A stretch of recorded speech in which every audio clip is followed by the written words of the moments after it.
Reaction पे reaction हो रही से जग में, केमिस्ट्री खोल दे याद मेरे आवे रब से।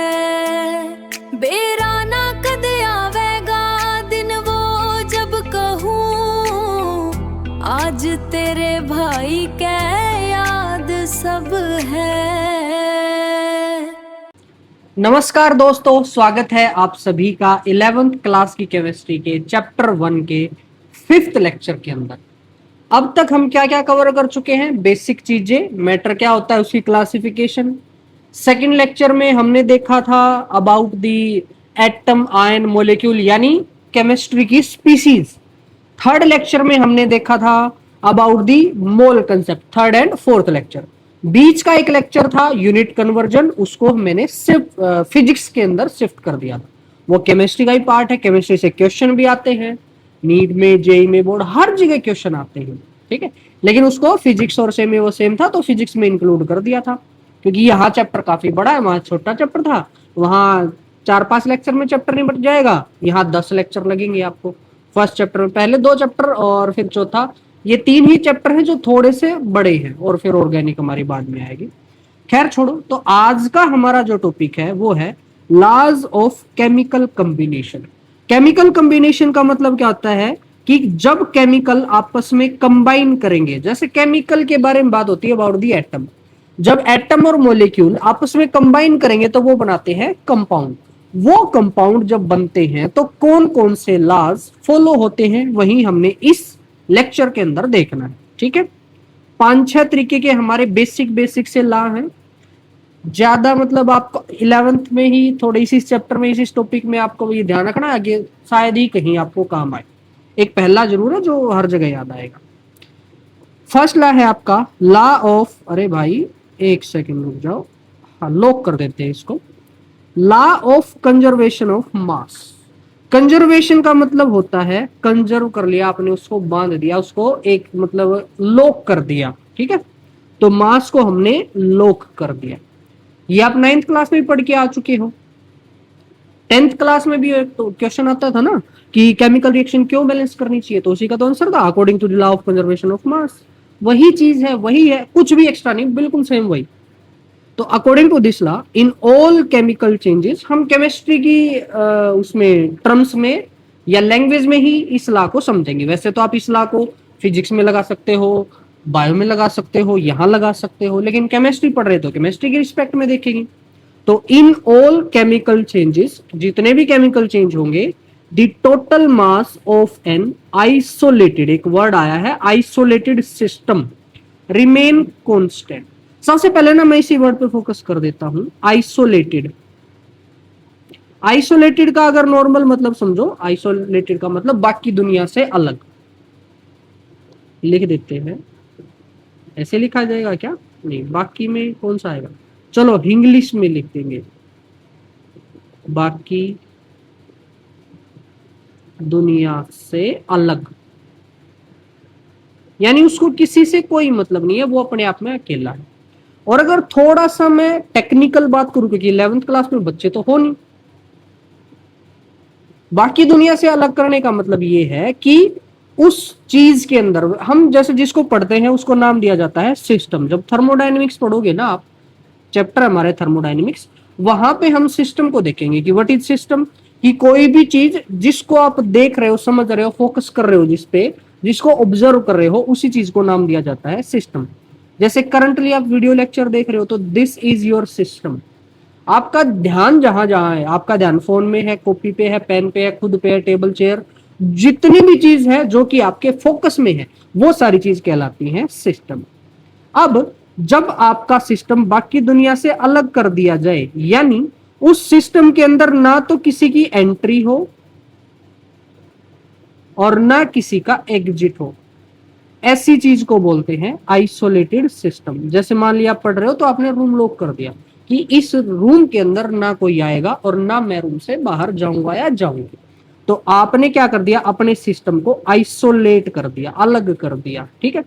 तो अगर कोई एक ऐसा सिस्टम है जिसके अंदर ना तो किसी चीज की एंट्री पॉसिबल, ना किसी चीज का एग्जिट पॉसिबल, तो उस केस में उसका जो टोटल मास है वो हमेशा कांस्टेंट रहेगा, चाहे आप उसके अंदर कोई सी प्रोसेस कर दो। जैसे मान लिया ये आपका रूम ही है,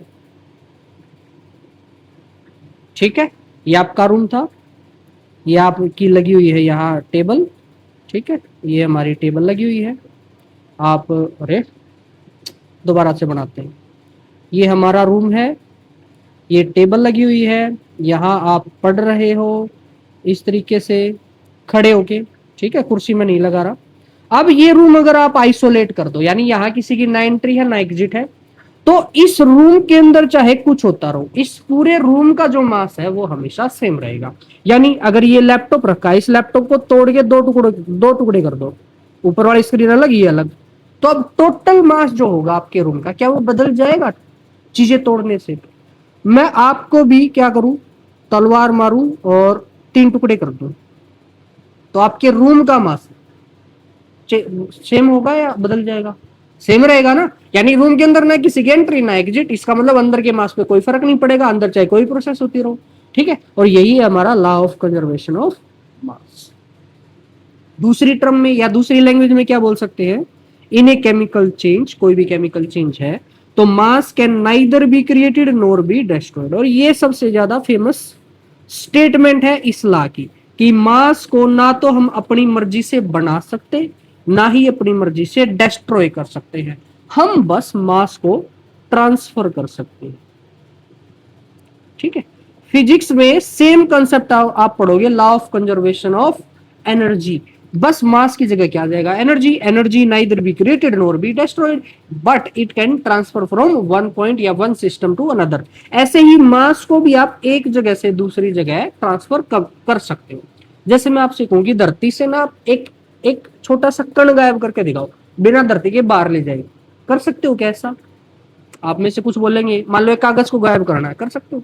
कागज को फाड़ दोगे, कागज ही रहेगा। कागज को जला दोगे, कुछ राख बन जाएगी, कुछ भाप, ठीक है। और कोई तरीका, गला दो, गलने से भी क्या है, वही रिमेन्स तो उसके रहेंगे ही, ठीक है। या उस कागज को कोई कीटाणु खा जाएंगे, उनके पेट में तो वो रहेगा ही, है ना। तो कुल मिला के अगर आपका सिस्टम आइसोलेटेड है, ये वर्ड बड़ा ध्यान से दे सुनना है आपने और यूज भी करना है। अगर आपका सिस्टम आइसोलेटेड है तो उस केस में उसका मास, उसके अंदर ना तो आप मास बढ़ा सकते, ना उसके अंदर के मास को आप खत्म कर सकते, ठीक है। बस एक चीज से दूसरी चीज में चेंज कर सकते हो, ये पक्की बात है।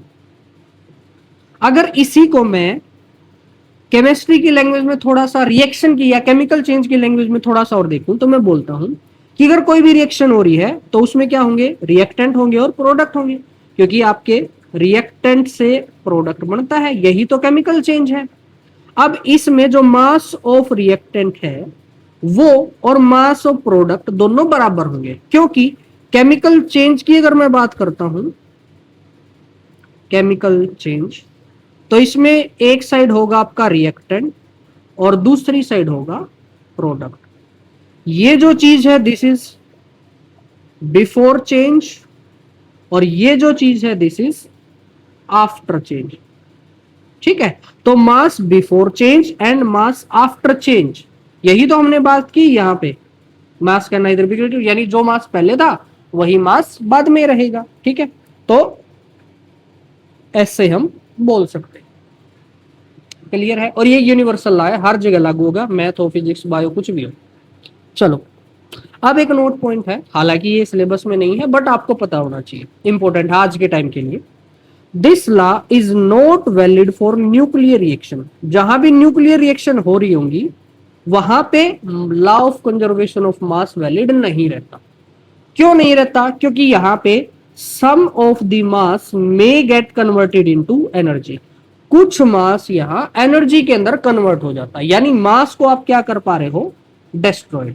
मास को मास में बदलना इज नॉट डिस्ट्रॉइंग। मास को किसी दूसरी चीज में बदलना, जो कि नॉर्मली पॉसिबल नहीं होता, लेकिन यहां हम पॉसिबल कर पा रहे हैं उसको, इसको बोलते हैं डिस्ट्रॉय करना, ठीक है। समझ गए बात? कैसे ध्यान रखोगे? आपने एक इक्वेशन बहुत बार सुनी होगी, E is equal to mc²। सुनी कि नहीं सुनी? सुनी है ना। टी सेट आती जो साइंस के, मतलब साइंस का, चैट जीपीटी को बोल दो साइंस की कोई एक इक्वेशन दे दो, ये इक्वेशन देगा उठा के, क्योंकि लेटेस्ट है और बहुत ही इंपॉर्टेंट इक्वेशन, ऐसी जो कि लॉज मतलब जो हमारा लॉ केमिकल कॉम्बिनेशन था उसको इनवैलिड कर देती है, ऐसी स्टेटमेंट। यहां पे क्या हो रहा है, m क्या है मास, c क्या है स्पीड ऑफ लाइट और e क्या है एनर्जी, यानी आप मास को कन्वर्ट कर पा रहे हो एनर्जी में with the help of speed of light. ठीक है, so this law is not valid for nuclear reaction, ये आप ध्यान रखोगे। यहां से सवाल किस तरीके से आएगा, पहली बात तो डायरेक्ट डेफिनेशन आती है पेपर में, direct definition what is the law of conservation of मास। तो आप इनमें से कोई सा भी एक पॉइंट या सारे पॉइंट लिख दोगे और फिर एक एग्जाम्पल करके दिखा दोगे अपनी मर्जी से। कौन सा एग्जाम्पल, जैसे मैं यहां दूंगा फिर एक आगे करूंगा, ऐसे सिंपल सिंपल से एग्जाम्पल आप करके दिखा सकते हो। या फिर जैसे मैं एक एग्जाम्पल ले लेता हूं, मान लिया हमारे पास क्या है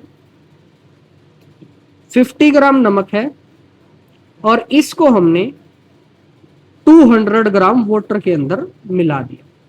ठीक है, तो अब हमें जो साल्टी वाटर मिलेगा वो बताओ कितने ग्राम मिलेगा। As per the law of conservation of mass वो बोलता है कि अगर दो चीजों को मिला के तीसरी चीज बनाओगे तो उस केस में उन दो चीजों का मास और जो चीज बनी है उसका मास सेम रहेगा, क्योंकि these are the things before the change and it is the after change. ठीक है, तो मास बिफोर चेंज यानी mass of reactant is equal to mass of product. Mass of reactant कितना है भाई, टोटल मिला के मास कितना हो जाएगा 250। इसका मतलब यहां पे जो आप मास लिखोगे दैट इज आल्सो 250 ग्राम। ठीक है, तो एक एग्जांपल ये आप इंक्लूड कर सकते हैं। ठीक है, सिंपल सा एग्जांपल, अपनी मर्जी से कुछ भी, आप 50 की जगह कुछ और ले लो, 200 की जगह कुछ और ले लो, उसके हिसाब से आंसर आ जाएगा आपका।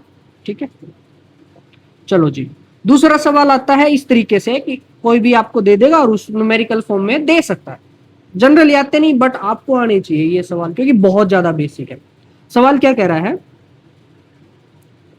If the law of conservation of mass hold true, यानी अगर law of conservation mass true है यानी ये न्यूक्लियर रिएक्शन नहीं है, how much sodium chloride will react with 34 gram of silver nitrate to produce 17 gram of sodium nitrate and इतने gram of silver chloride.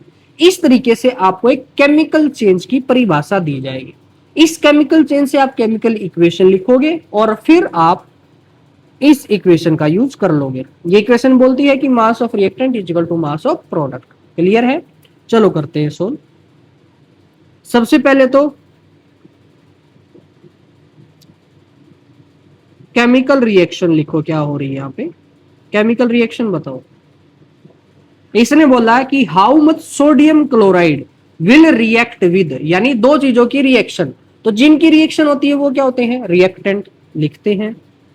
एक जगह है आपका, ऐसे ही लिख लो क्योंकि आपसे फॉर्मूले का तो मतलब ही नहीं, कोई डायरेक्ट नाम लिख लो।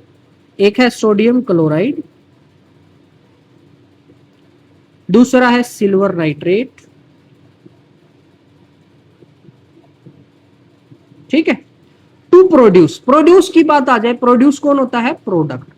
तो ये प्रोड्यूस करते हैं क्या क्या, एक तो ना यहां थोड़ा सा स्पेस बना लेता हूं मैं, इस क्लोराइड को, अरे हाँ, क्लोराइड को यहां शिफ्ट कर दिया, प्लस और सिल्वर को यहां ले आए, सिल्वर थोड़ा सा ऊपर आ जाएगा और नाइट्रेट और ये एरो अपना यहां आ जाएंगे और फिर एरो को यहां लगा देंगे। ठीक है, चलो जी, क्या क्या प्रोडक्ट प्रोड्यूस कर रहे हैं वो, sodium nitrate, sodium nitrate plus दूसरा सिल्वर क्लोराइड, थोड़ा सा ऊपर कर देता हूं आपको दिख जाए, सिल्वर क्लोराइड। ठीक है, क्या आपको इनके फॉर्मूले लिखने आते हैं, मैं लिख देता हूं। जैसे सोडियम क्लोराइड क्या होगा, मतलब इस क्वेश्चन के लिए इंपॉर्टेंट नहीं है लेकिन आपको आनी चाहिए, NaCl, silver nitrate AgNO3, sodium nitrate हो जाएगा NaNO3 प्लस सिल्वर क्लोराइड क्या हो जाएगा AgCl। आते हैं, अच्छी बात है, नहीं आते तो एक लेक्चर है, जब आप डिस्क्रिप्शन खोलोगे वहां पे एक लेक्चर है हमारा कंपाउंड फॉर्मेशन नाम से, कहाँ मिलेगा, बेसिक साइंस लेक्चर नाम से प्लेलिस्ट है, उस प्लेलिस्ट में आप जाओगे तो वहां पे आपको कंपाउंड फॉर्मेशन नाम से एक चैप्टर मिलेगा। उस कंपाउंड फॉर्मेशन में यही चीज मैंने सिखा रखी है कि कैसे अगर आपको नाम पता है तो उससे आप फॉर्मूला लिख दोगे किसी भी कंपाउंड का। इसमें प्रॉब्लम मतलब प्रॉब्लम क्या आती है कि हमें एक तो ये नहीं पता होता क्लोराइड क्या है, नाइट्रेट क्या है, सल्फेट क्या है, ये सब। और दूसरी बात कौन सा एटम कितना लेना है, वो सारी बातें आपको सीखनी पड़ेंगी, वैलेंसी आनी चाहिए, वो सारी बात सिखा रखी है। ठीक है, तो वहां जाके देख सकते हो एडिशनल इन्फॉर्मेशन के लिए, क्योंकि 11th में माना जाता है कि आपको ये सब ऑलरेडी आता होगा। ठीक है, लेकिन मान लो किसी वजह से आपको नहीं आता, आप भूल गए हो या कोई और वजह है, तो आप वहां से सीख सकते हो, अभी भी आपके पास मौका है। चलो जी क्वेश्चन पे आते हैं। अभी इन्होंने बोला कि how much sodium chloride will react, यानी सोडियम क्लोराइड की वैल्यू निकालनी है, तो इसको मान लेते हैं x ग्राम। चलो, will react with 34 gram of silver nitrate, silver nitrate दे रखा है 34 ग्राम। ठीक है जी, to produce 17 gram of sodium nitrate, यानी ये दे दिया आपको 17 ग्राम, और 28.70 gram of silver chloride, 28.70 gram, ये आपको दे दिया सिल्वर क्लोराइड। ठीक है, अब आपसे पूछ लिया NaCl की वैल्यू, तो यहां लिखेंगे हम as per law of conservation of mass. देखो जैसे मैं सोल्व करता हूं आपको पेपर में वैसे ही सोल्व करना, चाहे आपका एमसीक्यू मतलब अभी फेयर नोटबुक में, चाहे आपका एमसीक्यू हो, चाहे आपका वैसे थ्योरेटिकल क्वेश्चन हो। ऐसा करने से क्या है कि आप सीक्वेंस समझोगे, क्रोनोलॉजी समझोगे कि किसी भी सवाल को सोल्व करने का प्रॉपर मेथड क्या है। इससे क्या होगा, जब भी मान लो क्वेश्चन में स्लाइट भी चेंज होगा, थोड़ा सा भी चेंज होगा, तो आप घबराओगे नहीं, मेथड लगाओगे, प्रोसेस लगाओगे, आपका आंसर आ जाएगा। ठीक है, काफी टाइम लगा दिया यार मैंने इस टॉपिक पे। चलो थोड़ा थोड़ा सा मैं स्पीड अप करता हूँ। Law of conservation of mass बोलता है कि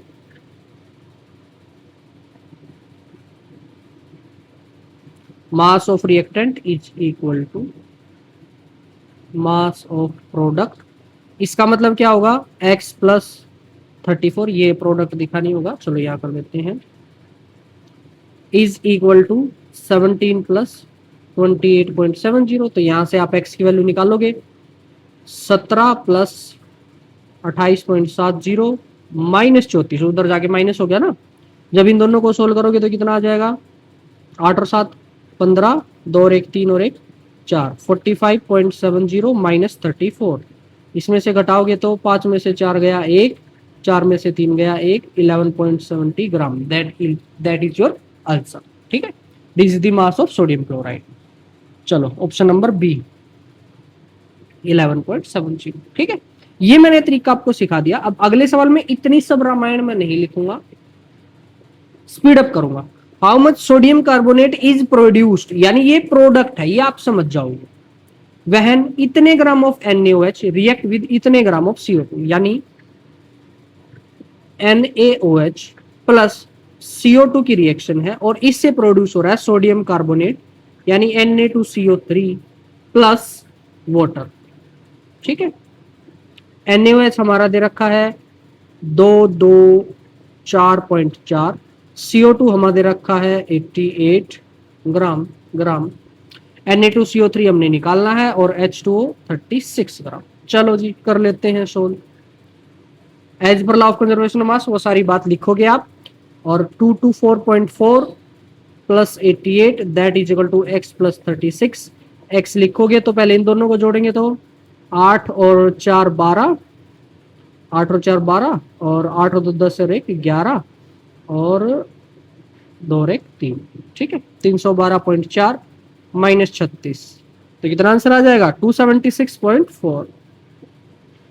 ठीक है, that A will be your correct answer. ठीक है, तो ये था हमारा लॉ ऑफ कंजर्वेशन ऑफ मास। थोड़ा सा स्पीड अप करते हैं। सेकंड है लॉ ऑफ डेफिनेट या फिर कांस्टेंट, कोई सा वर्ड यूज कर सकता है, डेफिनेट या फिर कांस्टेंट। प्रोपोर्शन 9th क्लास में दोनों आप पढ़ के आ चुके हो, law of conservation of mass and law of definite या फिर कांस्टेंट प्रोपोर्शन। ये कहता है, पहली बात तो ये प्रोट्स ने दिया था 1799 में। ठीक है, और उन्होंने बताया a chemical compound always contain same element combined together in fixed proportion by mass. अगर आपको थोड़ा सा ध्यान हो, ये स्टेटमेंट हम पहले भी एक जगह पढ़ के आ चुके। कहां पढ़ के आ चुके, ये हमने देखी थी डाल्टन एटॉमिक थ्योरी में। अच्छा एक और बात मैं ऊपर बताने भूल गया, ये जो लॉ है आपका, ये लॉ डाल्टन एटॉमिक थ्योरी का भी पार्ट था। कौन सा पॉइंट था डाल्टन एटॉमिक थ्योरी का, बताओ। सेकंड पॉइंट डाल्टन ने बोला था कि atom can neither be created nor be destroyed, और इसने क्या बोला है, मास can neither be created nor be destroyed. और मास किसका होता है, एटम का ही तो होता है। यानी डाल्टन एटॉमिक थ्योरी का सेकंड पॉइंट और law of conservation of mass same point है। ये क्वेश्चन आता है कि डाल्टन एटॉमिक थ्योरी का कौन सा पॉइंट इसको रिजेंबल करता है, यानी इसके जैसा है। ऐसे ही सवाल इसका भी आता है कि डाल्टन एटॉमिक थ्योरी का कौन सा ऐसा पॉइंट है जो लॉ ऑफ डेफिनेट प्रोपोर्शन के जैसा है। तो पढ़ो ध्यान से, a chemical compound always contain same element combined together in fixed proportion by mass. यही बात ध्यान करो, किसमें, डाल्टन एटॉमिक थ्योरी का कौन सा पॉइंट है, लास्ट पॉइंट। क्या बोल रहा था कि kind and number of elements या atoms remain same in a compound. बिल्कुल लास्ट पॉइंट यही पढ़ा था। लास्ट से जस्ट पहले ये था कि एटम के मिलने से या एलिमेंट के मिलने से क्या बनता है, कंपाउंड बनता है। ठीक है। दूसरा, किसी भी कंपाउंड में जो टाइप है और जो काइंड है, काइंड और नंबर सेम रहते हैं। कंपाउंड चाहे कितना भी हो, मतलब कंपाउंड सेम होना चाहिए। समझाता हूं मैं इसी चीज में। एक तो ये स्टेटमेंट होगी, ठीक है। या फिर एक chemical compound has fixed composition, ये फिक्स्ड वर्ड सुनो, बताऊंगा इसका मतलब भी।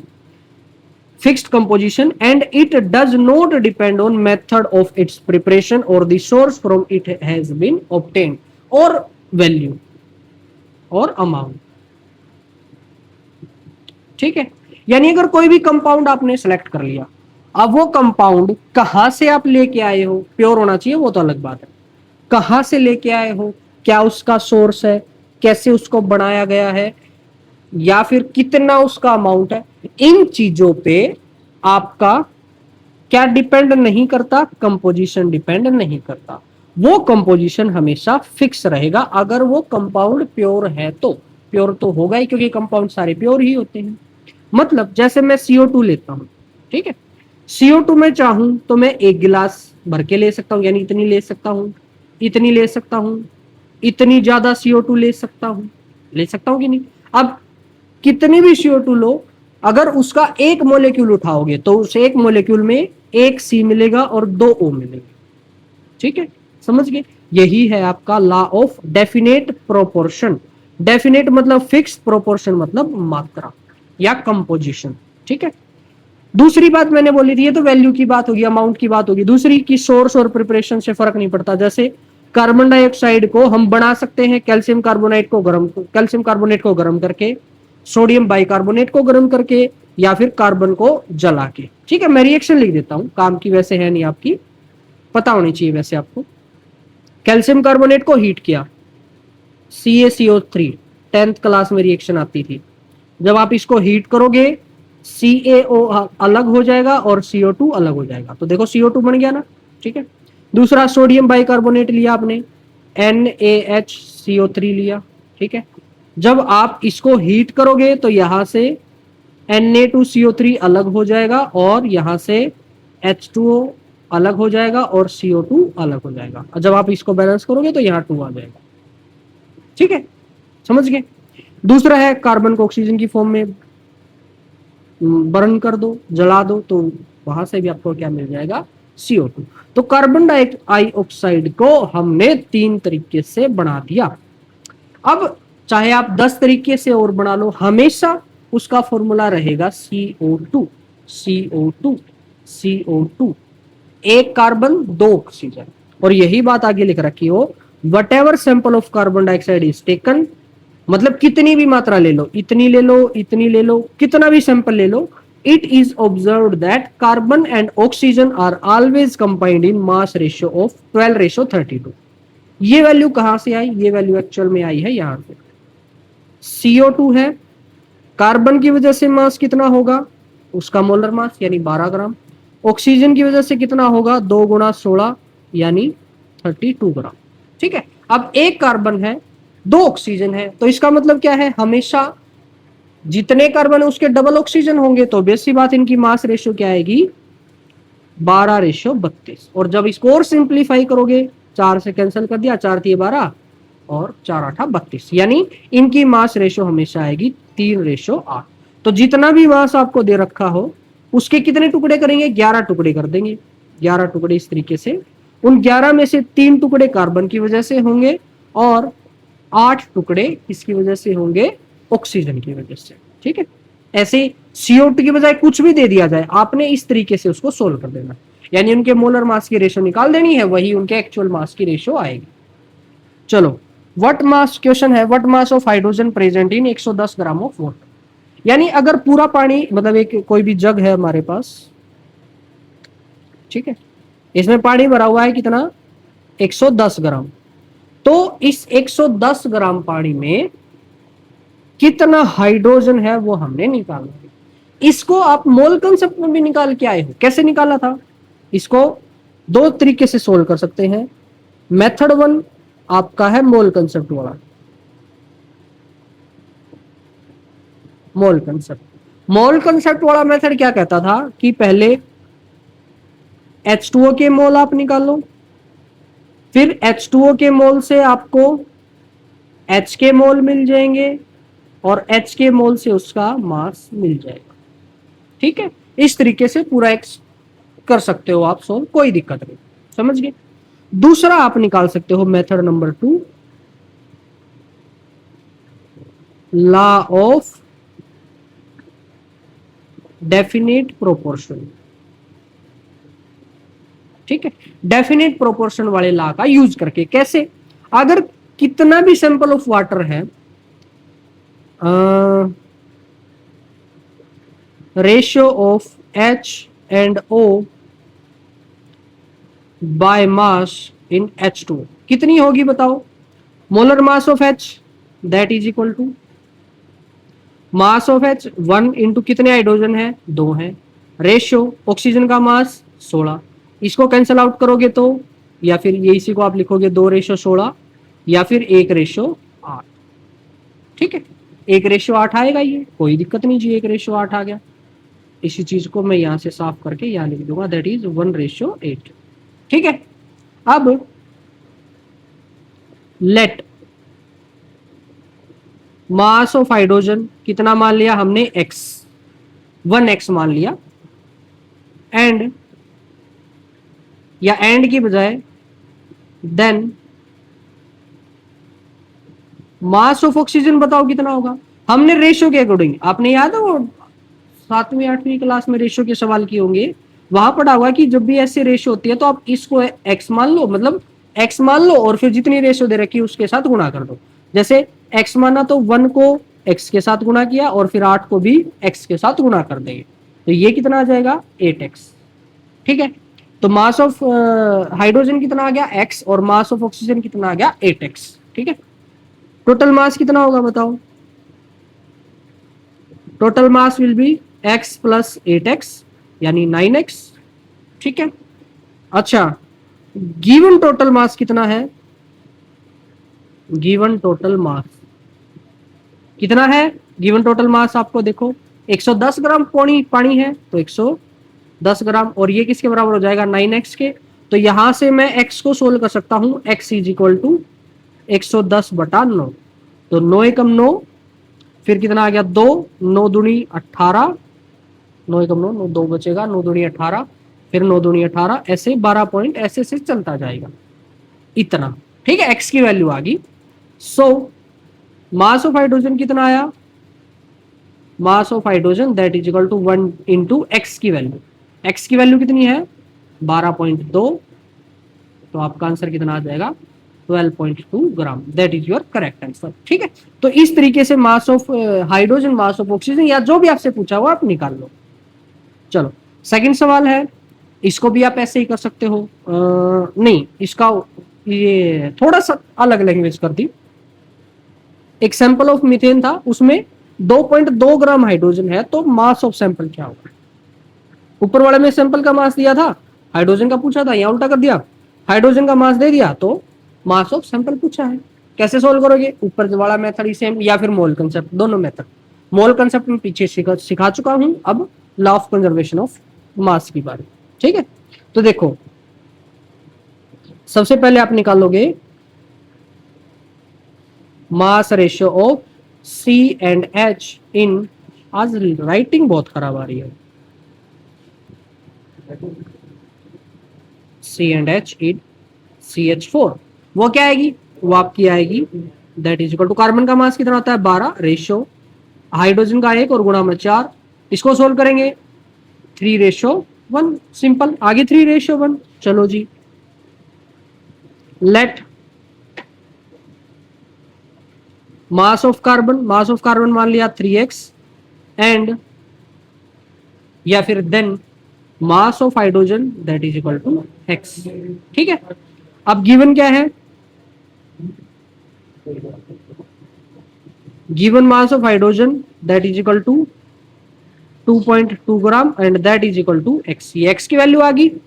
टोटल मास किसके बराबर होगा, total mass of carbon plus mass of hydrogen यानी x प्लस 3x यानी 4x। x की वैल्यू आप ऑलरेडी निकाल चुके हो 2.2, यानी आपका आंसर आएगा 8.8 ग्राम। बस हो गया सॉल्व। इसी तरीके से आप किसी भी टाइप के सवाल को इस टॉपिक पे बेस्ड कर सकते हो सॉल्व। ठीक है, तो 12.22 ऊपर हमारा आ गया 12.22। एक और 2 लगाना चाहो लगा सकते हो, कितने लगा लो, 2 आते जाएंगे। चलो जी, नेक्स्ट क्या है आपका, नेक्स्ट थर्ड लॉ है लॉ ऑफ मल्टीपल प्रोपोर्शन। ये वाला हमने अब तक नहीं पढ़ा, यानी 11th में सीखेंगे। ऊपर वाले 2 तो आप 9th में पढ़ चुके हैं। इसकी लैंग्वेज हो सकता है आपको थोड़ी सी समझ कम आए, बट जो एग्जाम्पल है उसके थ्रू इसको समझना बहुत आसान हो जाएगा आपके लिए। तो ये दिया था डाल्टन ने 1808 में। ठीक है, इसके according if 2 element combine to form more than 1 compound, यानी 2 एलिमेंट मिले और उनके मिलने से 2 या 2 से ज्यादा कंपाउंड बने, देन मास ऑफ 1 एलिमेंट, एक एलिमेंट का mass which combine with fix mass of other element, यानी दूसरे एलिमेंट का अगर फिक्स मास कर दो और पहले एलिमेंट के मास देखो, they always in a simple ratio. तो वो कैसे आएंगे, वो सिंपल रेशो के अंदर आएंगे। एग्जांपल के थ्रू समझते हैं, फिर आपको ये स्टेटमेंट सही समझ में आए। जैसे एग्जांपल नंबर 1 में लेता हूं, hydrogen and oxygen combine to form, hydrogen और ऑक्सीजन जब भी मिलते हैं तो वो 2 कंपाउंड बनाते हैं। एक बनाते हैं H2O वाटर एंड दूसरा बनाते हैं H2O। ठीक है, समझ गए, एक बनाते हैं H2O और दूसरा बनाते हैं H2O2। अब इसमें बोला कि अगर एक एलिमेंट का फिक्स मास कर दो और दूसरे एलिमेंट की रेशियो देखो तो वो सिंपल आएगी। एक यानी एक एलिमेंट को फिक्स करो, यहां कितने H हैं 2, यहां कितने H हैं 2, फिक्स हो गया। दूसरे का अलग है, कोई दिक्कत नहीं, दूसरे का ऑटोमेटिक अलग मिलेगा क्योंकि दूसरे का भी सेम मिलेगा तो सेम ही कंपाउंड हो जाएगा। अब यहां जब आप मास रेशियो निकालोगे ऑक्सीजन की, इन दोनों में, सिर्फ इन दोनों में ऑक्सीजन की मास रेशियो निकालोगे तो वो सिंपल सी आएगी बेचारी। जैसे यहां पे mass ratio H and O की क्या आएगी, यहां पे आएगी H की वजह से कितना होगा 1 गुणा 2 और ऑक्सीजन की वजह से कितना होगा 16। यहाँ H की वजह से कितना होगा 1 गुणा 2 और ऑक्सीजन की वजह से कितना आएगा 16 दूनी 32। ठीक है, तो यहां मास ratio of O in H2O and H2O2 with, ये चीज जरूरी है, with fixed mass of H2O। इसका मतलब ये है कि अगर इन 2 रेशियो को आपने कंपेयर करना है, इन 2 रेशियो को, तो उससे पहले आपका किसी एक का मास बराबर होना चाहिए। जैसे यहां 2 है तो यहां भी 2 हो, या फिर यहां 16 है तो यहां भी आप 16 बना दो, यहां 32 है तो यहां भी 32 बना दो, कर दो, एक का मास फिक्स कर दो और दूसरे की रेशियो निकाल लो। तो जैसे मैंने H2 को फिक्स किया तो ऑक्सीजन की जो मास रेशियो आएगी वो कितनी आएगी, दैट इज इक्वल टू, इस साइड ऑक्सीजन का मास कितना है 16, रेशियो H2O2 में कितना है 32, और जब इसको कैंसल आउट करोगे तो वो कितनी आएगी 1:2। और यही हमारा लॉ ऑफ कंजर्वेशन ऑफ मास, क्या बोलते हैं, लॉ ऑफ मल्टीपल प्रोपोर्शन है कि जब भी मल्टीपल कंपाउंड बनेंगे, नाम से याद रखोगे, जब भी मल्टीपल कंपाउंड बनेंगे तो जो प्रोपोर्शन होगा, जो रेशियो होगी वो सिंपल आएगी, बस इतना सा है। ठीक है, चलो जी ये रेशियो आ गई। अब आप में से किसी का दिमाग करे कि क्यों न मैं ऑक्सीजन को फिक्स कर दूं, तो देखो कर सकते हैं। एक ये हो गया, दूसरा मास ratio of hydrogen in H2O and H2O2 with fixed mass of, अरे यहाँ क्या कर रखा है, फिक्स मास ऑफ H2 आएगा सिर्फ, विद फिक्स H2 नहीं, H सिर्फ H, fixed mass of O, यानी अब की बार O का मास फिक्स करना है। वो कैसे करेंगे, मैं यहाँ लिख लेता हूं 2 रेशो, या इसको और सिंप्लीफाई कर लो आप, चलो लिख देते हैं 2 रेशो 16, और इसको लिख सकते हो 2 रेशो 32। अब 2 तरीके हैं, या तो इसको 32 बना दो क्योंकि उस साइड 32 है, या इसको 16 बना दो, आपकी मर्जी। तो मैं इसको 16 बना देता हूं। कैसे बनाऊंगा, ये 1 ये 16, तो ऑक्सीजन का मास हो गया फिक्स। अब हाइड्रोजन का मास लेना है, हाइड्रोजन का मास कितना आएगा 2, रेशो उस साइड कितना है 1। क्लियर है, एक का मास फिक्स किया तो दूसरे का जो मास रेशो है वो बड़ी सिंपल सी रेशो आएगी, पॉइंटों में नहीं आएगी, 1 रेशो 2 3 रेशो 4 5 रेशो 7 इस तरीके से। ठीक है, एक और फेमस एग्जांपल है इसका, मैं यहां कर देता हूं एग्जांपल नंबर 2। ठीक है, वो एग्जांपल है नाइट्रोजन एंड ऑक्सीजन के बीच कंपाउंड। ठीक है, कौन कौन से कंपाउंड बनते हैं, NO बनता है, NO2 बनता है, N2O बनता है, N2O4 बनता है, N2O5 बनता है। इतने तरीके के। आप कभी भी, जैसे अगर आपके पास बायो है तो आपका एक चैप्टर आएगा पॉल्यूशन नाम का, वहां पॉल्यूशन में आप एक टाइप ऑफ पॉल्यूशन पढ़ोगे, नाइट्रोजन ऑक्साइड। उस नाइट्रोजन ऑक्साइड को लिखा जाएगा NOx, यानी बताया नहीं जाएगा कि X क्या है।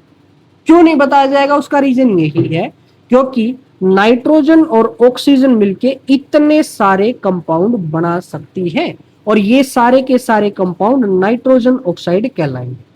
ऐसा क्यों है, नाइट्रोजन जो है और ऑक्सीजन जो है ये दोनों पावरफुल एलिमेंट है, और जब भी पावरफुल एलिमेंट आपस में लड़ेंगे तो there are this type of result, यानी रिजल्ट में वहां पे आपको थोड़ा सा वो देखने को मिलेगी, मतलब इनएक्यूरेसी, क्योंकि कौन जीतेगा हमें क्या पता।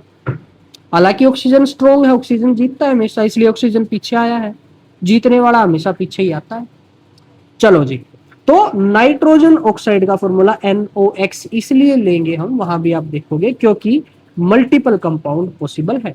अब यहां नाइट्रोजन की अगर आप रेशो देखो, सबकी लिख लेते हैं, 14 रेशो 16, 14 रेशो 32, 14 दूनी ऊपर लिख लेते हैं, चलो 28 रेशो 16,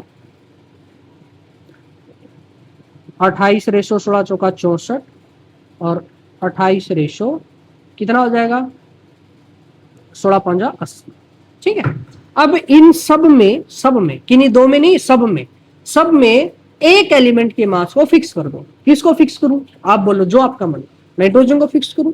चलो मैं नाइट्रोजन को फिक्स करता हूं, नाइट्रोजन 28 है, 28 है, 28 है, 14 है, 14। तो या तो 14 को 28 बना दो, या इन सब को 14 बना दो, आपकी मर्जी। ठीक है, जैसे पिछले वाले में मैंने क्या किया था, उसको वो किया था, अब की बार में इनको 2 से गुणा कर दो। ठीक है, क्योंकि थोड़ा सा आपको पता लग जाएगा। तो जब मैं इनको 2 से गुणा करूंगा, मल्टीप्लाई विद 2, या यहां लिख देंगे मल्टीप्लाई विद 2, तो कितना आ जाएगा 14 दूनी 28, 16 दूनी 32। जब भी रेशियो को मल्टीप्लाई करोगे तो पूरे को करना पड़ेगा। यहां भी मल्टीप्लाई विद 2 करोगे तो 14 दूनी 28, रेशियो 32। ठीक है, अब क्या करता हूं मैं, एक काम करता हूं छोटा सा, इनको ना अलग कलर में ले लेता हूं ताकि आपको समझने में थोड़ी आसानी हो। चलो इसमें ले लेते हैं, ये हो गया।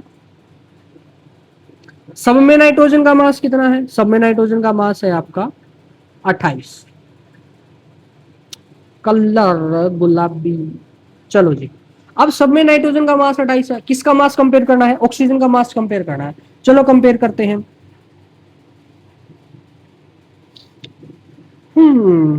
तो रेशियो ऑफ ऑक्सीजन वैसे मैं लिख देता हूँ, आप देख लेना। पहले में है 32, अरे यहाँ 32 नहीं, सॉरी, यहाँ कितना आएगा, देखिए 32 दूनी 64, तो 32, 64, 16, 64, 80, सारे मेरे को 16 से कटते दिखाई दे रहे हैं। 16 एकम 16, 16 चौका 64, 16 दूनी 32, सब कटेंगे। ऐसा नहीं कि नहीं 2 या 3 को काट देना, अगर रेशो में कभी भी आपको काटना पड़ जाए 2 या 2 से ज्यादा में, तो सारे की सारे कटेंगे अगर काटना चाह रहे हो तो। 4, 5, तो आपकी रेशियो जो आई फाइनली वाई 2 रेशो दिख रहा है ना, 2 रेशो 4 रेशो 1 रेशो 4 रेशो 5। अब ये रेशो देखो, ये बड़ी सिंपल सी रेशो। सिंपल रेशो का मतलब यही होता है नेचुरल नंबर आए, 1 2 3 4 5 यही सब आए, इनके अलावा पॉइंटों में कोई आंसर ना आए। ठीक है, तो ये 2 एग्जांपल मैंने आपको बता दिए, कोई सा भी एक आप ध्यान रख सकते हो। कार्बन का ले सकते हो CO एंड CO2, ठीक है, और किसका ले सकते हो आप चाहो तो, और तो ऐसा कुछ ध्यान फिलहाल आ नहीं रहा। फॉस्फोरस का PH3, PH5, PCl3, PCl5, ठीक है, PCl भी आ सकता है, तो वो सारे हो गए। इसमें भी एक नोट पॉइंट है, जैसे ऊपर वाले में नोट पॉइंट था।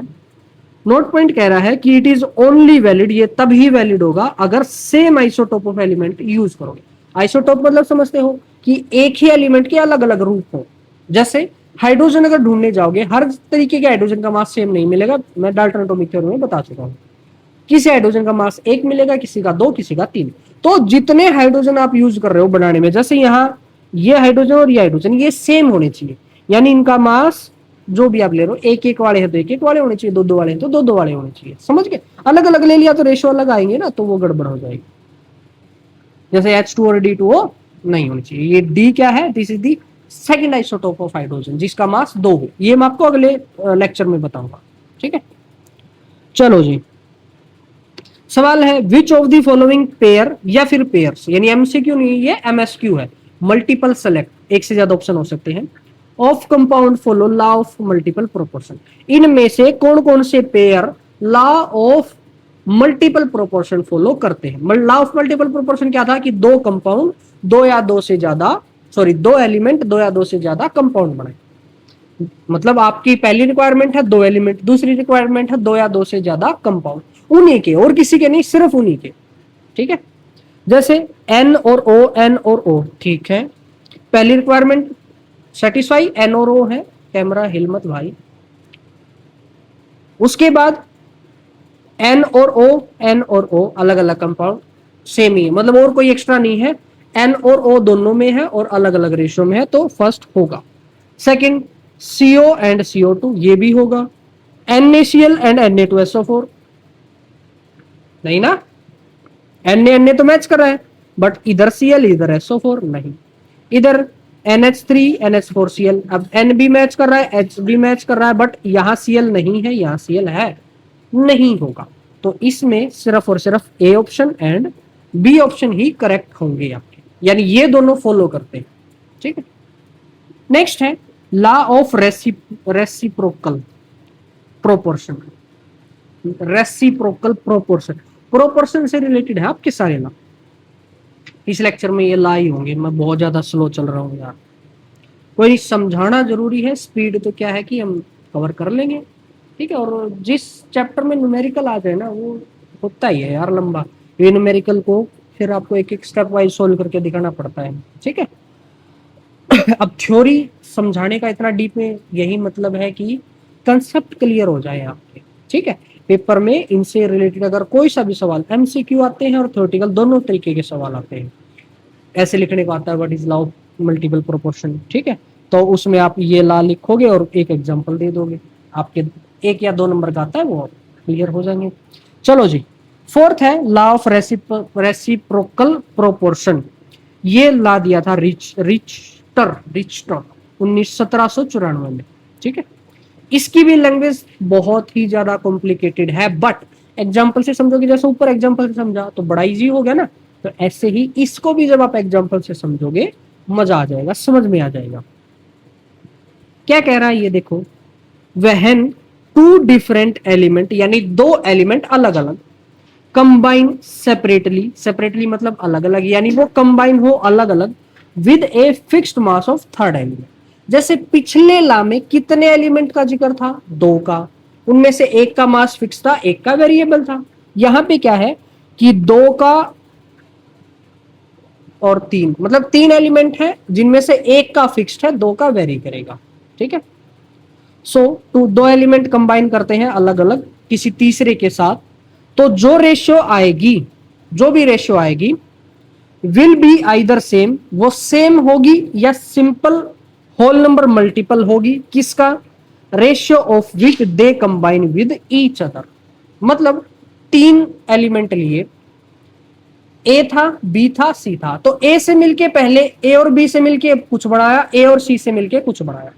ठीक है, ए को फिक्स किया, ए बी और ए सी अलग अलग बने। ठीक है, यहां पे मास आएगा, बी का कुछ यूज हुआ होगा, सी का कुछ यूज हुआ होगा, विद फिक्स्ड मास ऑफ ए।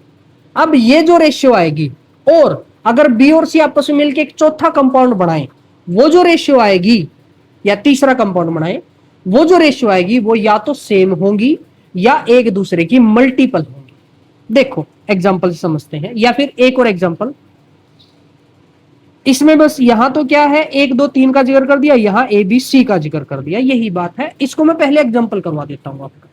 मैं ना 3, थोड़ा सा आराम से बैठ जाऊं, काफी देर होगी बैठे बैठे। मैं ना 3 एलिमेंट सेलेक्ट करता हूं। ठीक है, 3 एलिमेंट बड़े सिंपल सिंपल से। एक मैंने सिलेक्ट किया कार्बन, चलो जी।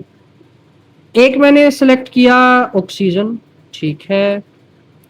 एक मैंने सिलेक्ट किया हाइड्रोजन। क्लियर है? अब इसने बोला कि किसी भी एक एलिमेंट, पहली बात तो इनके आपस में कंपाउंड बना दो, आपस में सबके कंपाउंड बनाओ। सी और ओ से क्या कंपाउंड बनेगा? सी और ओ से कंपाउंड बनेगा CO2। ठीक है, सी और एच से क्या कंपाउंड बनेगा? CH4, मीथेन आपने 10th क्लास में पढ़ा होगा। और O और H से हम हमेशा पढ़ते आए हैं, H2। बना दिए सबसे कंपाउंड। अब इसने बोला कि किसी भी एक एलिमेंट का मास फिक्स कर दो, कोई सा भी एक एलिमेंट, आपकी मर्जी। मैं क्या करूंगा, तीनों का एक एक बार करके आपको दिखा दूंगा। ठीक है, चलो जी। पहले मैं ना कार्बन को फिक्स करता हूं, ऊपर लिखा हुआ है, तो इसका मास फिक्स करते हैं। फिक्स करने का मतलब क्या हुआ, यहां जैसे सी और ओ की रेशियो क्या है, सी और ओ की रेशियो है 12:32, क्योंकि 16 दूनी 32। और यहां सी और एच की रेशियो क्या है, 12:4। ठीक है, तो यहां सबसे पहले निकालते हैं हम ratio of O and H when they combine with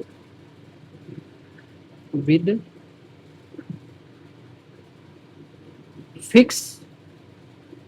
अरे भाई दिल बन गया, मेरी तरफ से आप सभी के लिए प्यार। With fix mass of carbon. ठीक है, फिक्स मास ऑफ कार्बन के साथ ऑक्सीजन और हाइड्रोजन जिस रेशियो में मिलते हैं वो निकाल रहे हैं हम। कार्बन का मास इधर भी 12, उधर भी 12। ऑक्सीजन का कितना है? ऑक्सीजन का है 32। देखो, जो आप यहां लिखोगे वही आप पहले लिखोगे, जो यहां लिखोगे वही आप यहां लिखोगे। ये ध्यान रखना, ये रिस्पेक्टिवली लिखना होता है, बट मैं थोड़ा स्किप कर रहा हूं। 32 रेशो हाइड्रोजन कितना है? 4। ये जरूर देखना है कि कार्बन फिक्स हो आपका, ध्यान रखना। चलो जी, रेशो कितनी आई? 4 एकम 4, 4 8 32। तो ये कितनी आई आपकी? 8:1। पहली चीज। अब ये रेशो और दूसरी रेशो क्या? इन्हीं दोनों की ratio of oxygen and hydrogen when they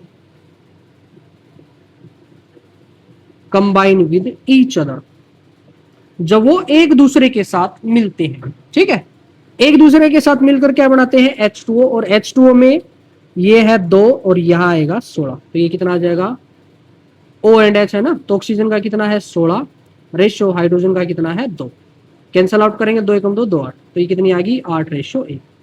तो ये रेशियो और ये रेशियो या तो सेम आएंगी या मल्टीपल होल नंबर रेशियो आएगा। होल नंबर रेशियो वही बताऊंगा क्या होता है। ठीक है, सेम आई, कोई डाउट?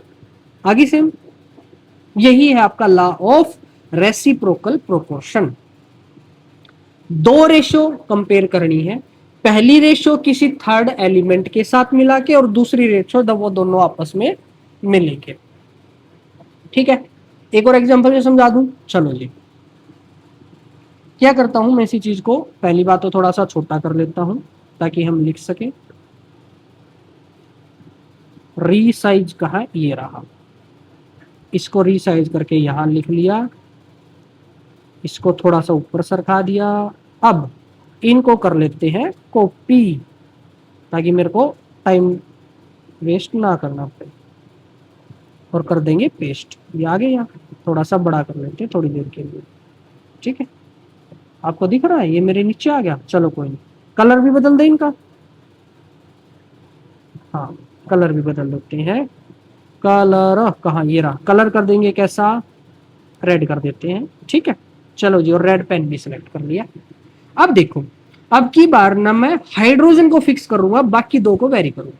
ठीक है, तो क्या क्या मटेना पड़ेगा मेरे को एक तो ये मटेना पड़ेगा, ये मटेना पड़ेगा, ये मटेना पड़ेगा, और ये सारा मटेना पड़ेगा। वाई भी तो नहीं गया, बच गया, ये सब मटेना पड़ेगा, और ये मटेना पड़ेगा। ठीक है जी, अब मैंने हाइड्रोजन को फिक्स किया, तो रेशियो ऑफ किस किस का, कार्बन एंड ऑक्सीजन। भाई मच्छर मार दिया, परेशान कर रहा था हरामजादा। तो ratio of carbon and oxygen when they combine with fix mass of hydrogen. Hydrogen का मास फिक्स करना है। हाइड्रोजन का मास यहाँ कितना है, हाइड्रोजन का मास यहाँ है 2, किसमें, किस में हाइड्रोजन का फिक्स किया, तो इसमें और इसमें। यहाँ है 2, यहाँ है 4, गड़बड़ है। इसका मतलब या तो इसको 2 बनाओ या इसको 4 बनाओ, आपकी मर्जी। नीचे वाले को 4 बना लेते हैं या ऊपर वाले को 2 बना लेते हैं, आपकी मर्जी। ये हो जाएगा 4 और ये हो जाएगा 32। क्या किया हमने, 2 से गुणा। ठीक है, क्यों किया, तो कि दोनों जगह हाइड्रोजन का मास सेम हो जाए। चलो जी, अब कार्बन और ऑक्सीजन कितने आए हैं, ऊपर कार्बन कितना है 12 रेशियो, नीचे ऑक्सीजन कितना है 32, तो कितना आ जाएगा, कितने से कटेगा, 4 से, 4 तिया 12, 4 8 32, यानी 3:8। चलो जी, ratio of carbon and oxygen when they combine with each other, जब वो एक दूसरे के साथ मिले, एक दूसरे के साथ मिलेंगे तो वो बनाएंगे CO2, और CO2 में आएगा 12:32।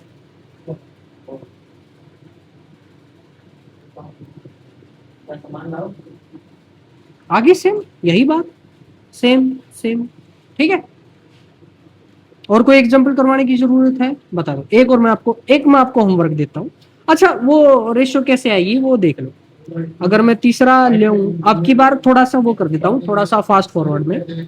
अब की बार ऑक्सीजन को फिक्स करते हैं। यहाँ ऑक्सीजन 2 है, यहाँ 1 है, तो गुणा 2 किया तो ये वाला पार्ट आ गया। अब यहाँ कार्बन है 12, यहाँ सॉरी ऑक्सीजन को फिक्स किया ना, कार्बन 12 हाइड्रोजन 4, तो ये आएगा 12:4, और यहां से भी 12, ये तो सेम ही आ गया। चलो और एग्जांपल लेते हैं, मैं एक और एग्जांपल लेता हूं आप लोगों के लिए।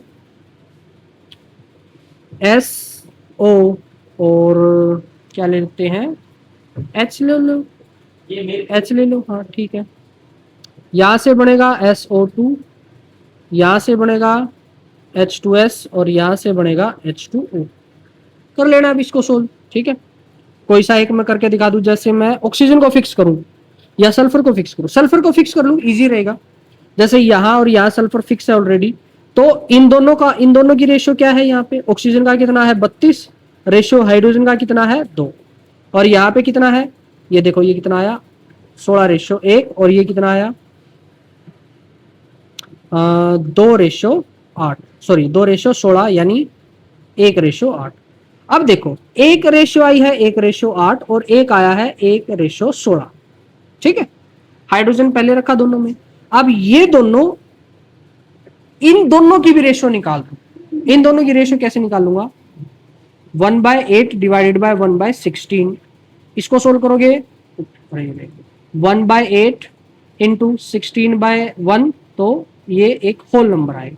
इसको बोलते हैं होल नंबर रेशियो, यानी इस तरीके से भी आपकी आ सकती है। ये बस मैंने आपको बताने के लिए बता दिया। ठीक है, चलो जी सवाल देखो, नहीं समझ में आया तो कमेंट कर देना, मैं आपको दोबारा बता दूंगा अगले लेक्चर में, ठीक है, क्योंकि ऑलरेडी 55 मिनट हो गए और हमारे दो ला बचे हुए।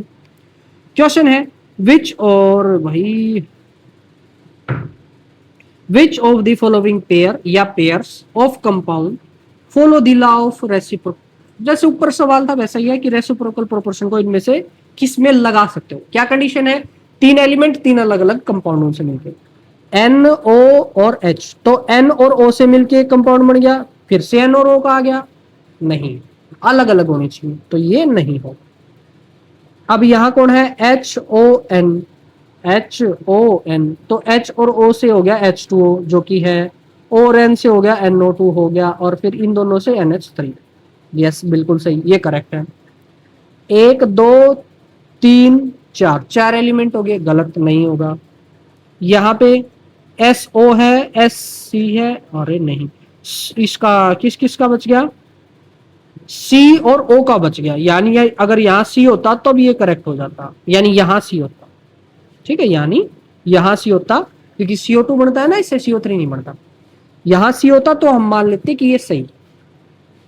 तो सिर्फ और सिर्फ कौन सा ठीक है, ऑप्शन नंबर बी। चलो जी नेक्स्ट है आपका गेलुसिक लॉ। गेलुसक लॉ, जो हमारे गेलुसक लॉ जी हैं, इन्होंने गैसेस पे बहुत ज्यादा काम किया। आप चैप्टर अब तो नहीं पढ़ोगे, पहले चैप्टर 5 हुआ करता था हमारा अबाउट दी गैसेस, ठीक है, जैसे solid liquid gas, gas state का अलग से चैप्टर पढ़ते थे, सॉलिड का 12th में था, लिक्विड आप इसी चैप्टर के लास्ट में पढ़ लोगे, ठीक है, थोड़ा बहुत, या लिक्विड उसमें भी है, क्या बोलते हैं 12th में, सॉलिड लिक्विड 12th में थे पहले, और गैस आपका 11th में था। अब 11th में से लिक्विड कट चुका और 12th में से सॉलिड कट चुका। लिक्विड थोड़ा बहुत बताओ, लिक्विड नहीं है वो सॉल्यूशन ही है। क्या बात है,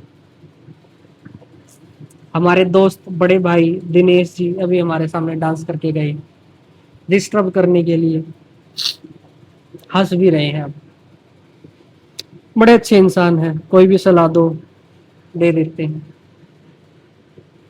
चलो जी, तो गेलुसक लॉ हम पढ़ रहे हैं। ये एक साइंटिस्ट मैंने बता दिया कि गैसेस पे बहुत ज्यादा काम किया, ठीक है।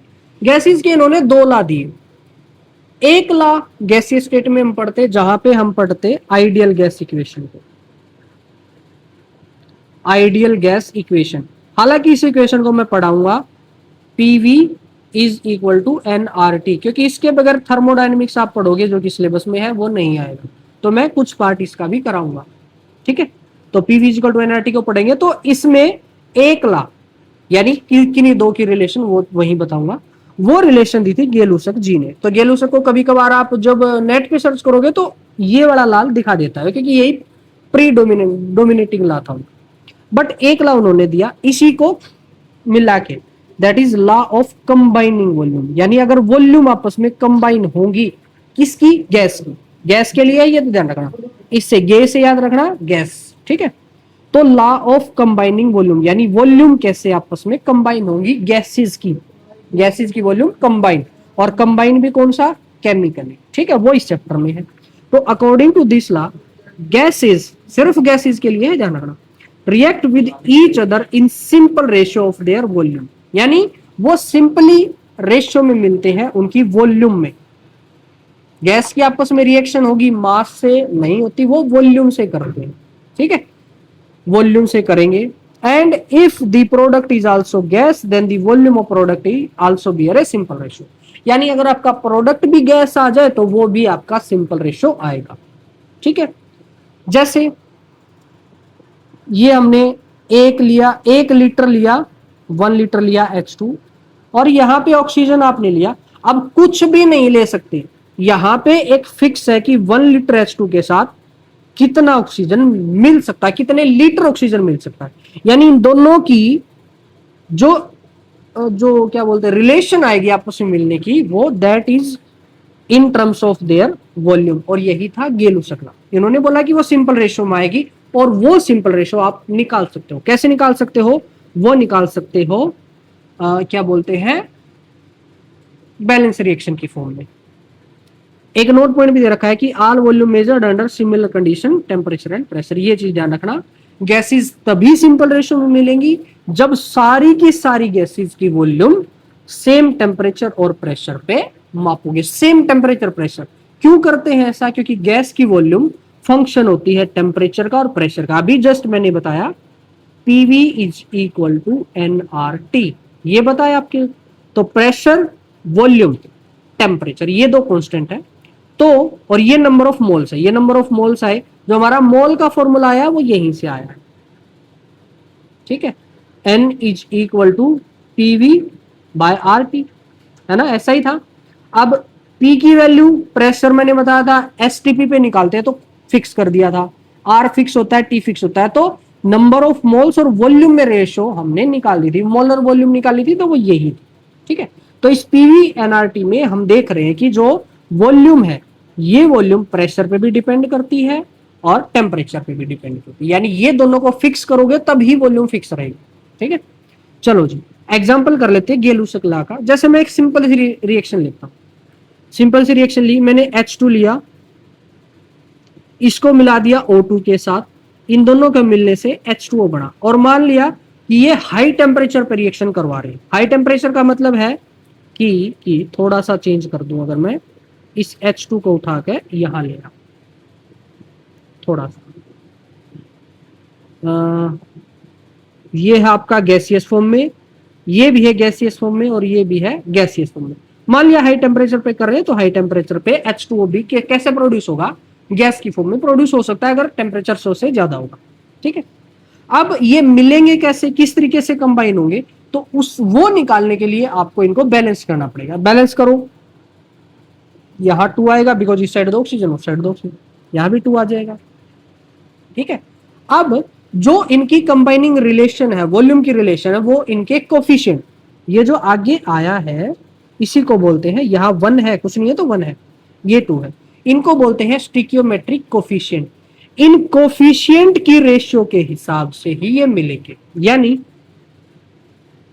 अगर ये आपने 2 वॉल्यूम लिया तो ये लेना पड़ेगा 1 वॉल्यूम, और ये आपको मिलेगा 2 वॉल्यूम, सीधा सिंपल सा हिसाब। 2 वॉल्यूम की बजाय ये आपने लिया 2 लीटर, तो ये आपको मिलेगा 1, ये मतलब 2 लीटर को कंबाइन करना पड़ेगा 1 लीटर के साथ, अलग नहीं, 1 लीटर। बाकी का जो एक्स्ट्रा लोगे वो वैसे का वैसा बच जाएगा, यानी H2O सिर्फ और सिर्फ 1 लीटर की वजह से बढ़ेगा, और ये आपको मिलेगा 2 लीटर। कुछ ऐसे समझो जैसे मैंने उस दिन कार वाला एक एग्जांपल दिया था, एक कार में मान लिया 4 खिड़की है, 4 टायर है, 1 इंजन है। तो अगर आपके पास 4 टायर और 4 खिड़की और 2 इंजन हो, कितनी कार बनाओगे? 1 ही कार बनाओगे ना। हालांकि इंजन एक्स्ट्रा आपके पास, इंजन के हिसाब से 2 कार बन सकती है, लेकिन ओवरऑल कार तो पूरी की पूरी कार तो 1 ही बन पाएगी, तो 1 इंजन एक्स्ट्रा रह जाएगा। ऐसे ही जो कंबाइनिंग रिलेशन है कि 4 खिड़की लेनी है, 4 टायर ही लेने हैं। 4 ही क्यों लेने? क्योंकि एक गाड़ी में इतने इस्तेमाल होते हैं। तो ऐसे ही हाइड्रोजन 2 लोगे, ऑक्सीजन 1 लोगे, ठीक है, वॉल्यूम में, वॉल्यूम की टर्म में। वैसे हम ये जो रिलेशन लिखते हैं, ये रिलेशन आगे अगला टॉपिक आएगा अपना स्टिकियोमेट्री नाम का टॉपिक है, बहुत ज्यादा इंपॉर्टेंट है, हर बार सवाल आते ही आते हैं। उस टॉपिक में इसी रिलेशन को हम मोल के साथ चेंज कर देंगे, मोल के साथ आप वैलिड करते हो, इसको बोलते हैं स्टिकियोमेट्री, ठीक है। अब मोल का फॉर्मूला गैसेस की फॉर्म में क्या होता है? Volume divided by 22.4। अब यहां वॉल्यूम और मोल एक दूसरे के डायरेक्टली प्रोपोर्शनल, डायरेक्टली प्रोपोर्शनल है, तो इसका मतलब क्या कर सकते हैं हम? मोल की जगह वॉल्यूम का यूज कर सकते हैं, और यही गेलूसक लॉ जी ने किया था, ठीक है। अब ये मान लिया आपने 50 लीटर ली, तो ऑटोमेटिक ये कितनी लेनी पड़ जाएगी? ये इसकी हाफ है ना, तो हाफ करेंगे तो 50 का आधा कितना हो जाएगा? 25 लीटर। और ये कितना बनेगा? जितना आपने ये लिया था उतना ये बन रहा है, तो ये कितना बनेगा? 50 लीटर। तो देखो 50 और 25 लीटर को मिला के 50 लीटर ही बन रहा है। अब लॉ ऑफ कंजर्वेशन ऑफ मास मत लगा देना, बाहर निकल के मारूंगा मैं, क्यों? क्योंकि वो law of conservation of mass है, ना कि law of conservation of volume. Mass पे वैलिड है, वॉल्यूम पे वैलिड नहीं होता, ठीक है, क्योंकि वॉल्यूम चेंज हो सकती है, मास चेंज नहीं हो सकता। इसलिए 50 और 25 लीटर को मिला के 50 लीटर ही मिलेगा गैसेस के केस में, ठीक है ना। ऐसे मत बोल देना कि 2 और 1 मिलके 3 बना दो ना, नहीं बढ़ते भाई ऐसे, इसलिए तो अलग से पढ़ रहे हैं, समझ गए, क्योंकि वो टेम्परेचर प्रेशर पे डिपेंड करेंगे आपकी। चलो जी एक एग्जांपल ये हो गया, और एग्जांपल गैसेस रिएक्शन का आप क्या ले सकते हो? आप ले सकते हो बड़ा ही फेमस है H2 gas plus N2 gas gives NH3 ammonia gas. Ammonia gas का प्रोडक्शन 10th क्लास में भी आई थी ये रिएक्शन। बैलेंस आउट करोगे तो यहाँ 2 आएगा और यहाँ आएगा 3, यानी इसकी 3 वॉल्यूम, इसका 1 वॉल्यूम और इसके 2 वॉल्यूम। ठीक है, मतलब 3 लीटर लिए 1 लीटर लिया, टोटल 4 लीटर लिया, उस 4 लीटर से बनेगा कितना 2 लीटर। ठीक है, गैस भारी हो जाएगी, सिकुड़ जाएगी आपस में, अट्रैक्शन बढ़ जाएगा, अट्रैक्शन बढ़ने से वॉल्यूम कम हो जाएगी, कुछ ऐसा समझ सकते हो आप। चलो जी, ये था आपका लॉ ऑफ क्या बोलते हैं, ये लॉ जी। अब एवोगाड्रो लॉ है ये, और मैं फटाफट करवा देता हूं और फिर इस लेक्चर को एंड करते हैं, बाकी जो है वो नेक्स्ट लेक्चर में करेंगे। तो एवोगाड्रो लॉ क्या कहता है हमारा, equal volume of all gases at same temperature and pressure should contain equal number of molecule.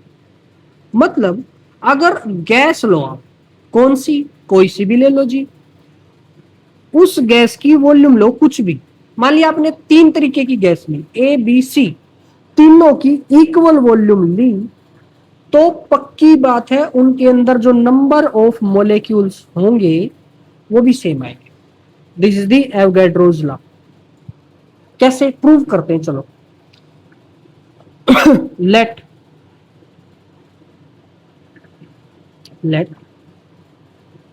We have, हमारे पास है कुछ भी मान लिया,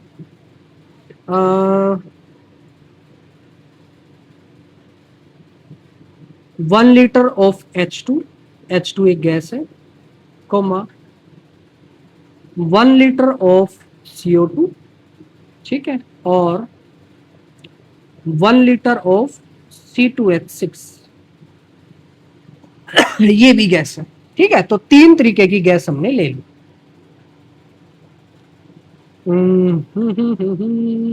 इन तीनों को क्या करते हैं, थोड़ा सा रीअरेंज करता हूं ताकि मजा आए सोल्व करने में।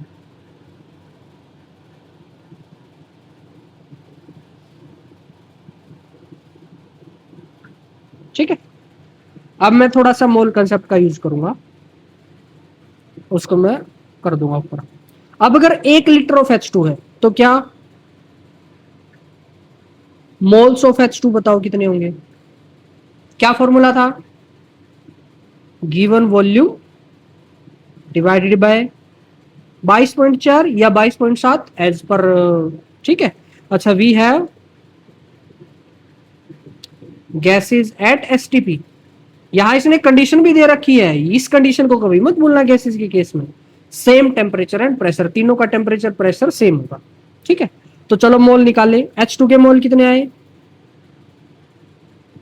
गिवन वॉल्यूम है 1 बाय में 22.4। ठीक है, ऐसे इसके मोल निकालो, मोल्स ऑफ CO2 कितने आएंगे, 1 बटा में 22.4, क्योंकि सबका फॉर्मूला सेम है, थोड़ा सा ऊपर कर लेते हैं। अब इसके मोल कितने आएंगे, 1 बटा 22.4। ठीक है जी, कोई बात नहीं, हमने निकाल लिया, सबके मोल आ गए। अब अगर आप मोलेक्यूल निकालने लग जाओ, मोलेक्यूल कैसे निकालते हैं, मोल गुणा Na, क्योंकि मोल का फॉर्मूला क्या था, number of molecules divided by Na, Na को साइड फेंक दिया तो मोल गुणा Na हो गया। चलो जी, मोलेक्यूल्स ऑफ H2 निकाल रहे हैं इन 1 लीटर, कितने आएंगे, 1 बटा 22.4 गुणा में Na। मोलेक्यूल्स ऑफ CO2 निकालो जी, कितने आएंगे, 1 बटा 22.4 इंटू Na। इसके मोलेक्यूल्स कितने आएंगे जी, मोलेक्यूल्स ऑफ C2H6 वो कितने आएंगे, 1 बटा 22.4 इंटू Na। ठीक है, अब जब H2 लिया 1 लीटर तो उसके मोल आए, मोलेक्यूल आए इतने, CO2 लिया 1 ही लीटर सेम कंडीशन पे, उसके मोलेक्यूल भी आए इतने, C2H6 लिया 1 लीटर ही सेम कंडीशन पे, उसके मोलेक्यूल भी आए इतने। तो यही हमारा एवोगाड्रोस लॉ है। एवोगाड्रोस लॉ बोलता है, एवोगाड्रो ने ही मोल कंसेप्ट दिया था तो उन्होंने अपना एक लॉ भी दे दिया। तो ये बोलता है कि equal volume of all gases, चाहे गैस कोई सी भी हो, बस इक्वल वॉल्यूम होनी चाहिए और सेम टेम्परेचर प्रेशर पे होनी चाहिए, should contain equal number of molecule, तो उनमें नंबर ऑफ मोलिक्यूल्स क्या होंगे, सेम होंगे। नंबर ऑफ मोलिक्यूल्स वर्ड पे ध्यान रखना, इसलिए मैं यहां एक नोट पॉइंट लगा देता हूं, नोट, वो क्या है, बट, बोट नहीं बेटे, but note atoms, molecule same हो जाएंगे, नंबर ऑफ एटम सेम नहीं होंगे, ये ध्यान रखिए। मोलिक्यूल सेम कैसे जी, एटम सेम क्यों नहीं होंगे, देखो आपकी शंका अभी दूर कर देते हैं। यहां अगर मैं निकालूं एटम्स ऑफ एच, एच के एटम कैसे निकालते हैं, एक मोलिक्यूल में कितने एटम, 2, गुणा में कितने मोलिक्यूल, Na बाय में 22.4, समझ में आएगी ना, देखो आप लोग खुद कर लोगे,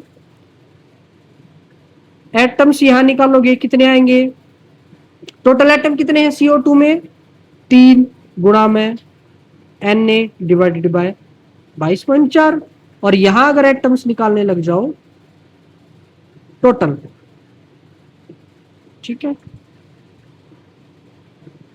टोटल, या एटम्स ऑफ H बोल लो, क्योंकि H ही थे उसमें, इसमें तो बाकी और भी है। टोटल एटम कितने हो जाएंगे, 6 और 2 8, गुणा में Na डिवाइडेड बाय 22.4। तो यहां पर हम क्लियरली देख पा रहे हैं कि यहां तो इतने हैं, यहां इतने, यहां अलग अलग आ गए, ठीक है। तो इक्वल वॉल्यूम है, सेम कंडीशन पे गैसेस की, सिर्फ गैसेस की। फॉर्मूला कौन सा लगाया, गैस का, तो किसकी बात कर रहे हैं, गैस की, यानी ये जो लास्ट के 2 लॉ है हमारा, 5वां और 6ठा, these laws are about the gases only, ठीक है। तो ये हमारा था एवोगैड्रोस लॉ। सारे लॉ हमने कवर कर लिए, 1.25 घंटे का आपका लेक्चर हो चुका, ठीक है। तो बस इस लेक्चर में हम इतना ही रखते हैं। बाकी जो हमारा नेक्स्ट टॉपिक है एवरेज एटॉमिक मास है, इसके बाद परसेंटेज कंपोजिशन आएगा, इंपिरिकल फॉर्मूला, न्यूमेरिकल पोर्शन है सारा आपका, ये थ्योरी पोर्शन था, ठीक है, मैंने ज्यादा टाइम लगा दिया। अब अगले लेक्चर थोड़े बड़े बड़े लेने पड़ेंगे ताकि सिलेबस थोड़ा सा जल्दी खत्म करें। जहां तक मैं देख पा रहा हूं हम नवंबर में सिलेबस पूरा कर देंगे। उसके बाद बहुत सारी चीजें, जैसे चैप्टर वाइज आपके बोर्ड के क्वेश्चंस, सैंपल पेपर, हर चैप्टर के शॉर्ट नोट्स, एक फॉर्मूले वाला कंप्लीट सिलेबस रिवीजन हो जाएगा, बहुत सारी एनसीईआरटी के सॉल्यूशन, ठीक है। और कहने की बात ये है, इतनी सारी चीजें, इतना सारा कंटेंट सोचा हुआ है कि मजा आ जाएगा आपको फरवरी तक, ठीक है। अभी बस ये है कि आप डेली के लेक्चर डेली नहीं देखते, तो वो थोड़ा सा बस ध्यान रखो, डेली के डेली देखोगे तो बर्डन नहीं होगा लास्ट में, ठीक है ना। तो अभी के लिए इतना ही, बाकी मिलते हैं हमारे नेक्स्ट लेक्चर में विद एवरेज एटॉमिक मास। तब तक के लिए मेरी तरफ से आप सभी को प्यारी सी राम राम। करो लाइक इस वीडियो ने और चैनल ने करो सब्सक्राइब। कैसा लगा लेक्चर थामने, करो कमेंट बताओ कैसी रही है इसकी वाइब। लगे लुगे वीडियो ने शेयर भी कर दियो और बढ़ा दियो चैनल की हाइप।